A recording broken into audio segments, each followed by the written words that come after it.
Petite boisson chaude. Et ben c'est parti, fou. Bon, alors, le printemps républicain a tenu et représenté la ligne laïciste, il a influencé la politique et les médias, mais en 2022, son soutien à Macron ne donne rien, et les voilà en déshérence. Pourtant, depuis sa création, il y a une forme de dénonciation quand même à géométrie variable chez ce mouvement et ses supporters qui annoncent déjà la couleur. Et si j'étais contraint à un tel choix, si le vote blanc était impossible, si le vote était obligatoire, etc., le républicain que je suis préférerait voter pour une fausse républicaine que pour un démagogue dont l'intérêt l'emporte sur les convictions, plutôt Trump que Chavez. Bienvenue dans le 3e et dernier volet de notre série sur le printemps républicain. Bon, alors, là où on en est rendu dans notre petite histoire à propos du printemps républicain, on se rend bien compte qu'il y a un déséquilibre très étrange. Dans leurs communiqués ou dans leurs prises de parole, il y a des grandes figures du mouvement qui disent s'attaquer autant aux dérives de la gauche qu'à l'extrême droite. Si nous-mêmes venons de la gauche et sommes soucieux de son état actuel, et plus encore de l'éloignement de certains, en son sein, par rapport à ses principes républicains, notre démarche s'adresse à tous. Pourtant, dans les faits...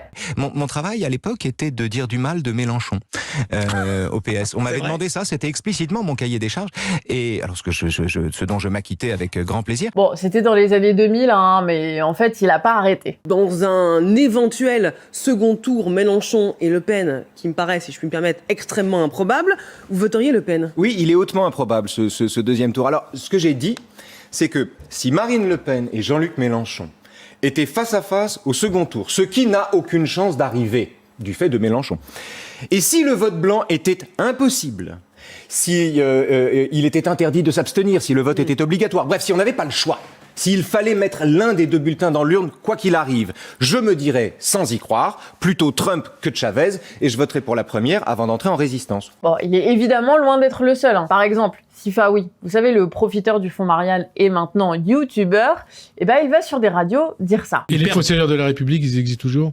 Oui, les fossoyeurs de la République, ils font le lit de l'extrême droite et de Marine Le Pen? Exactement. Et vous pensez à qui? Je pense à Jean-Luc Mélenchon, entre autres. Mais pas seulement, ceux que j'ai cités. Mais vous avez quelques-uns dans la Mélenchonie, si j'ose dire, qui représentent le courant politique ou la version politique de ces fossoyeurs de la République. Vous avez après dans le monde intellectuel un certain nombre de personnalités. Vous avez dans le monde médiatique, évidemment, tout le cheptel autour de Mediapart et du Plenel. J'ai cité tout à l'heure le tristement célèbre Pascal Boniface. Fossoyeur de la République. Mais oui, pour moi, ce sont des fossoyeurs de la République. Et puis bon, il a fait une émission sur le danger Mélenchon et une autre pour dire que les violences policières, ça n'existe pas. Évidemment, rien sur Zemmour ou Le Pen. Et puis il y a eu aussi le harcèlement de la militante antiraciste Rokhaya Diallo sur Twitter. Là encore, une militante de gauche. C'est même pas nous qui le disons, hein, c'est Le Monde. Un tour sur Twitter suffit pour voir la constance avec laquelle le philosophe Raphaël Enthoven, l'essayiste Roland Bouvet et le préfet Gilles Clavreul, ces deux derniers étant membres du Printemps républicain, attaquent Rokhaya Diallo. Et d'ailleurs, quand on a publié le premier volet de cette série, on a été partagé très vite par Gilles Clavreul, qui cite l'article de Conspiracy Watch contre nous, dont on a parlé la semaine dernière. Alors pour ce qui est de la jambe qui attaque la NUPES, les ONG ou bien Médine, Rokhaya Diallo et Eric Fassin, on a bien compris qu'elle existait et qu'elle était bien musclée. Hein. Par contre, on se demande un peu, elle est où la deuxième jambe, celle censée tacler l'extrême droite? Parce que pour l'instant, ça ressemble plutôt à une jambe de bois, hein. Plutôt miteuse avec des verres là. Ouais. Bon, en fait, avec les nuances de droite, c'est plutôt le contraire qui se produit. Les figures du printemps républicain, elles sont plutôt appréciées. Par exemple, à la mort de Laurent Bouvet, Le Point, qui est un hebdomadaire sarkozyste, va le saluer en le qualifiant de soldat de la gauche républicaine. Pire que ça, ils vont même être soutenus par Valeurs Actuelles. Évidemment contre Mélenchon, hein, qui disait que ce sont des fanatiques anti-musulmans. Mais bon, ce qui manque le plus à ces gens, ce sont des prises de position sur la laïcité. Par exemple, en 2018, Macron, il va à la conférence des évêques de France et il fait un discours. Je suis convaincu que les liens les plus indestructibles entre la nation française et le catholicisme se sont forgés dans ces moments où est vérifiée la valeur réelle des hommes et des femmes. Oui, la France a été fortifiée par l'engagement des catholiques. Je sais pas, hein, mais moi, franchement, j'ai l'impression que quand on est laïque, ce genre de propos d'un président de la République, ça devrait faire sauter au plafond, non? Vous croyez qu'il y a eu une chronique de Caroline Fourest, de Rachel Kahn, de Raphaël Enthoven? Rien du tout. Nada. Nothing. Donc, jusqu'en 2022, le printemps républicain n'attaquait quasiment que l'islam et la gauche. Et aujourd'hui, le printemps républicain, bon, faut être honnête, hein, c'est une coquille vide de laquelle on attend surtout l'annonce de la fin. Non mais regardez le calendrier des événements sur leur site, hein, c'est un désert. El Khatmi a laissé la place de présidente à Marie Cabrette, une ancienne de Charlie Hebdo. Et vous la connaissez, vous? Ouais, bah nous non plus. Hein. Malgré cette lente agonie, il s'est quand même passé quelque chose en octobre 2023. Il y a un texte qui a été publié après 1 an et demi de silence. Et il parle de la situation au Moyen-Orient, entre Israël et la Palestine. L'attaque d'Israël par le Hamas le 7 octobre 2023... Est-ce que vous condamnez le Hamas ? Le Hamas, est-ce que vous le condamnez ? Et la réponse du gouvernement d'extrême droite israélien par une tentative de génocide encore en cours, c'est un point de bascule pour tout le monde médiatique. Le simple fait de dire que les attaques horribles du Hamas ne justifient pas un génocide, ce qui est juste une marque d'humanité, eh bien en France, c'est s'opposer au rouleau compresseur médiatique. Est-ce que vous condamnez le Hamas ? Oui, je condamne les actions du Hamas. Que les choses soient bien claires. Prouvez-le. D'ailleurs, faut saluer Zineb El Razaoui, une proche du mouvement que vous connaissez peut-être pour ça. Il faut dire que, par exemple, sur les événements de Mantes-la-Jolie, les événements récents, le guet-apens organisé à une petite patrouille de policiers par une centaine de je ne sais pas qui c'est, de racailles. Bon, il faut dire les choses comme ça. Moi, j'ai vu un peu ce qui se disait sur les réseaux sociaux. Les gens de tous horizons étaient absolument unanimes. Il faut que la police tire à balles réelles dans ces cas-là. Non, mais oui. Ah bah si. Même Pro, il est choqué. Et pourtant, en décembre, Pécresse lui avait retiré un prix Simone Veil pour la paix. Tout ça, pas pour avoir appelé à tirer sur des gens, non, arrêtez. Mais parce qu'elle a, attention c'est technique, retweeté un type qui compare ce qu'il se passe à Gaza à la déportation d'Auschwitz. C'est fou quand même qu'essayer d'alerter sur la situation en Palestine avec une comparaison un peu douteuse choque plus les politiques proches du printemps républicain que les appels au meurtre ou le génocide en cours en Palestine lui-même. Et c'est loin d'être une position isolée d'ailleurs, celle de Pécresse. Mais allons voir ce que dit Rafi. Rien n'est plus monstrueux que de vouloir expliquer la barbarie. Et de se donner l'air en plus de mieux la comprendre en le faisant. Bon, vous le savez, ici, vous êtes chez les monstrueux qui essaient de comprendre. Déduire l'abominable de la politique, c'est monstrueux. Ce raisonnement est monstrueux. Vouloir raisonner ici, c'est monstrueux. On n'explique pas la barbarie, sinon on perd la barbarie. Mais évidemment, le vernis de philosophe tombe assez rapidement pour montrer le véritable visage d'Enthoven. Oui, il y a une différence à faire entre des gens qui sont des civils qui sont assassinés dans la rue par des commandos islamistes qui débarquent dans les villages pour brûler les maisons et les victimes collatérales de bombardements consécutifs à cette attaque. Je pense qu'il faut marquer cette différence, que c'est même très important de la faire. Là encore, ça n'est pas commensurable. Hélas, à la fin, c'est des enfants qui meurent. Bon, et puis là encore, il faut parler de Mohamed Sifawi qui, pendant le massacre des Gazaouis, fait 16 minutes de vidéo pour raconter encore et toujours les images du 7 octobre, pour là aussi hiérarchiser. Je sais que certains iront chercher des parallèles, des comparaisons avec d'autres images, notamment celles des civils gazaouis tués durant les bombardements israéliens. Mais je le redis, cela n'a absolument rien à voir, car s'il ne peut exister de hiérarchie entre les victimes civiles, je le répète, la manière de donner la mort en temps de guerre, elle, se hiérarchise. On en a moins parlé, mais vous pouvez aussi regarder ce qu'en dit Philippe Val, l'ancien directeur de Charlie Hebdo, proche également du printemps républicain. Comme la France insoumise et autres variantes communistes, trotskistes, écologistes, qui professent qu'ils n'ont aucun problème avec les Juifs, mais avec l'État d'Israël. Cela leur permet de rallier électoralement la part des Français issus de l'immigration musulmane, qui détestent l'État d'Israël, tout en prétendant qu'ils n'ont pas de problème avec les Juifs. Bon, déjà vous remarquerez que tout l'électorat musulman est par principe antisémite pour Val. Et attention, il dit pas ça hors du contexte de génocide, hein. Ça c'est sa première chronique de l'année 2024 sur Europe 1 Bolloré. Au moment où il l'a fait, on sait que des dizaines de milliers de Gazaouis ont été tués par l'armée israélienne dans un enfer à ciel ouvert. Et pour ces gens, avoir un problème avec l'État d'Israël, même quand il est en train de commettre un génocide, c'est être antisémite. Le communiqué du printemps républicain de Marie Cabrette dit la même chose. La rhétorique de l'extrême gauche proclame « toutes les vies se valent ». Oui, toutes les vies se valent, mais les bourreaux et les victimes ne se valent pas. Il y a un agresseur, le Hamas, et un agressé, Israël.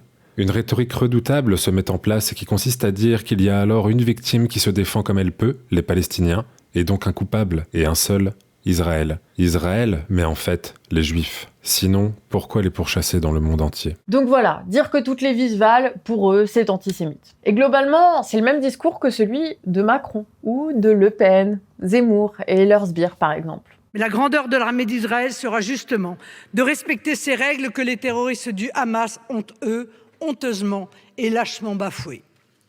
Voilà, chers collègues d'extrême gauche, ce qui différencie la civilisation de la barbarie. Voilà ce qui différencie une armée régulière d'une organisation terroriste. Voilà pourquoi on ne demande pas à des terroristes de cesser le feu, mais de déposer les armes et de libérer les otages, c'est tout. Donc je dis, l'horreur a été atteinte avec ces massacres du 7 octobre. Il ne faut pas l'oublier. Et Israël a le droit de se défendre. Donc non, je ne suis pas d'accord avec la trêve humanitaire puisque vous m'interrogez là-dessus. C'est marrant ça, hein, qu'ils aient pile le même discours que le printemps républicain et que les médias. Oh, comme c'est bizarre. Oh, alors. Bon alors, la grande question quand même, c'est que va faire le printemps républicain pour la présidentielle de 2027? Peut-être soutenir Valls, qui dit dans Challenge qu'il est à nouveau à la mode?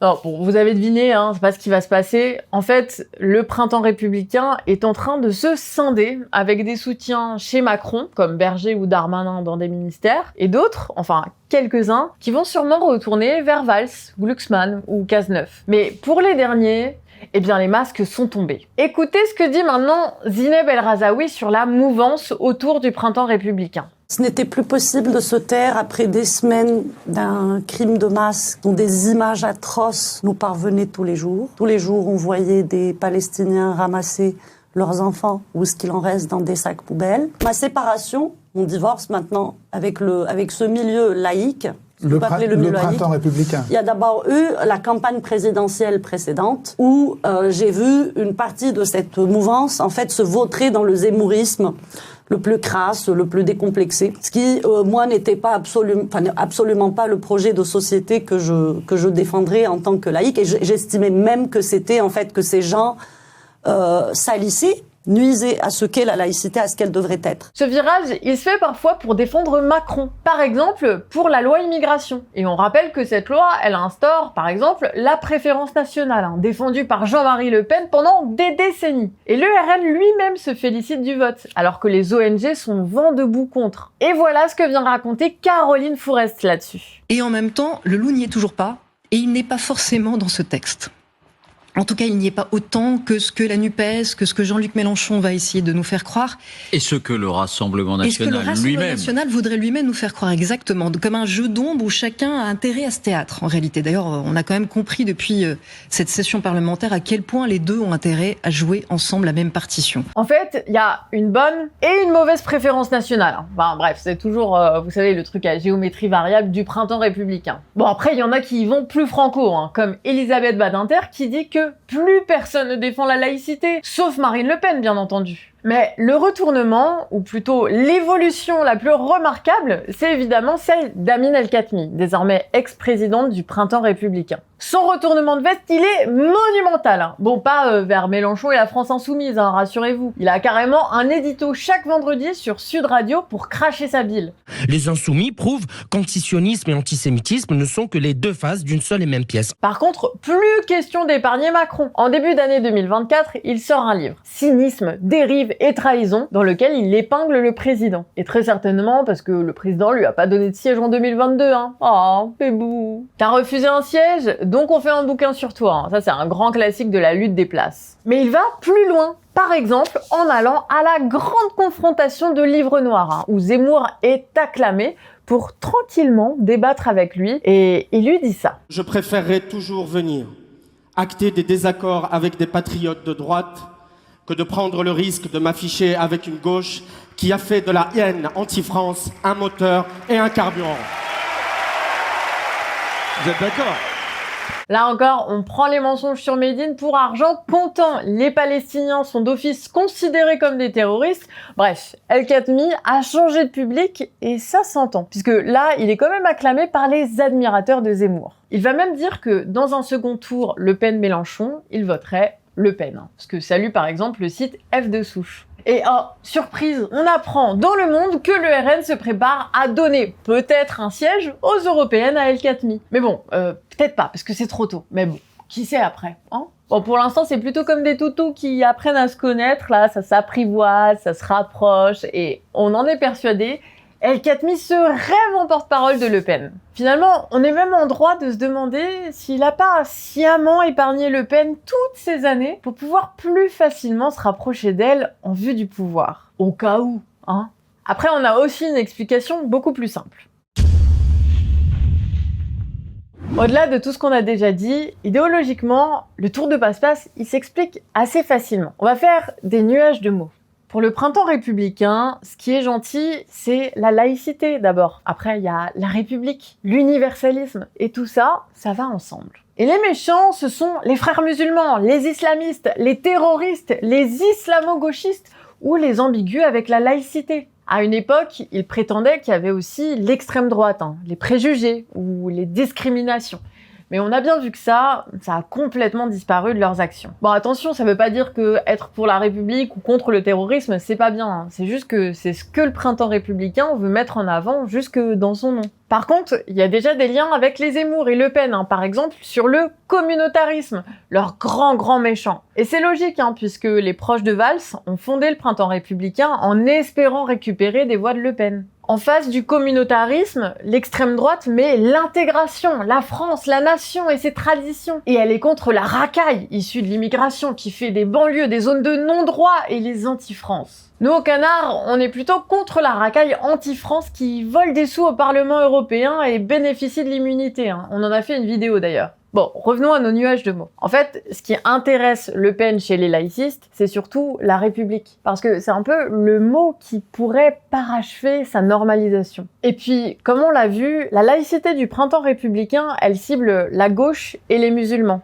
Elle a même pas besoin de faire d'efforts. Les zones de non-droit, en fait, elles sont islamisées, hein. Et puis, la racaille, en fait, elle est islamiste. Et les anti-France, c'est les islamo-gauchistes ambigus avec la laïcité. Et l'immigration, c'est toujours de potentiels terroristes. Tous. Pas tous. Tous, Christine, tous. Vous voyez, ça glisse tout seul. Le Pen, elle a qu'à se pencher pour devenir une défenseuse de la laïcité et de la République. Complètement à rebours de tout ce que ces termes voulaient vraiment dire.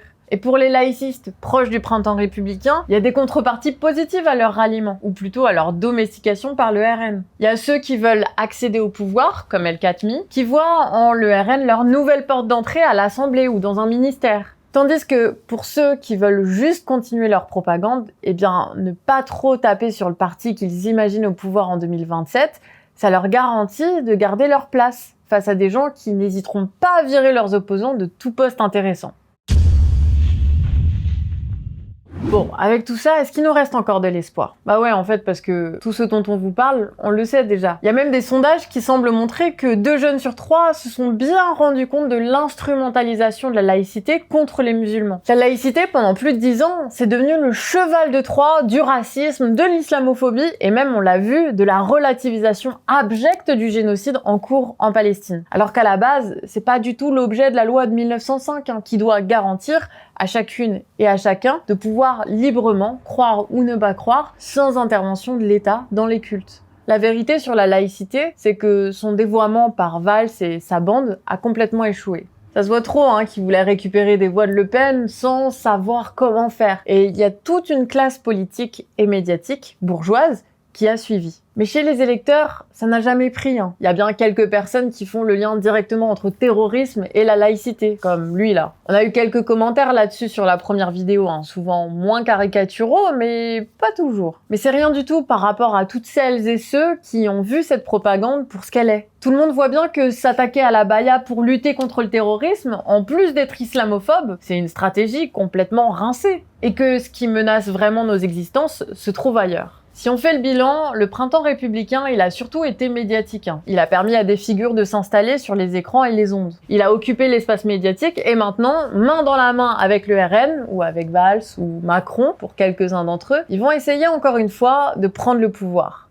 La différence, c'est que maintenant, vous les connaissez vraiment. C'était Emeric à l'écriture, Nina à la présentation et Pixel au montage. Et on remercie Thomas Luquet pour sa relecture. Et merci à vous tous d'avoir suivi cette série en 3 épisodes. Et si vous voulez nous prouver que vous êtes restés jusqu'à la fin, vous pouvez déjà nous dire ce que vous pensez de la vidéo en commentaire, mais aussi peut-être nous dire quel est votre titre préféré de Medine. Et si vous connaissez pas encore Medine, allez l'écouter, c'est chambé. Sur ce, je vous fais des bisous et je vous dis à la prochaine. Ciao!